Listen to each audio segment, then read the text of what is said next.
श्रीदेवीनां धियाय पुत्रस्याः वसीकृताज्ञां नूतन सुस्थिर सुदीर्घ सुपरिपालन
అతి ప్రధానమైన ముగింపు ఘట్టం చక్రస్నానం.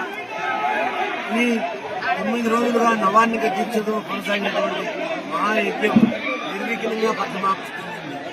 ఈ యజ్ఞం యొక్క పుణ్య ఫలం అంతా కూడా మహాకుంభంలోకి ఆవాహన చేసి ఆ మహాకుంభ జలంతో స్వామికి ప్రోక్షణ చేసి అంటే మహాపవిత్ర జలాన్ని విష్ణుపుష్కరంలో కలిపి అవబృత స్నానం స్వామివారి ప్రతినిధి అయినటువంటి శ్రీ సుదర్శన పెరుమాళ్ళకి చక్రస్నానం చేయించడం జరిగింది. ఈ చక్రస్నానం చేయించడానికి చూడటానికి ఆ చక్రతీర్థం దండుకోవడానికి రాష్ట్రాల నుండి రాష్ట్రేతరాల నుండి కూడా ఒక్క చినుకు నెత్తి మీద పడ్డా పర్వాలేదు, మన చింతలన్నీ పోతాయి అనేటువంటి నమ్మకంతో అఖండంగా ప్రజలు ఆనంద సంతోషంగా ఎంత పెద్దవాళ్ళైనా సరే చిన్నపిల్లలుగా మారిపోయి స్నానం ఆచరించి వాళ్ళ పాపాలన్నీ కూడా పోగొట్టుకుంటారు. స్వర్గలోకపు గిరిజా నదియే యాదాద్రిలో విష్ణు పుష్కరిణిగా ఆవిర్భావం చెందింది.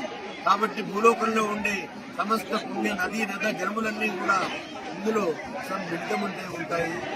పవిత్ర స్నానం చేసిన వారికి అనంతమైన అక్షయమైన పుణ్య ఫలాలు సంప్రాప్తమవుతాయి.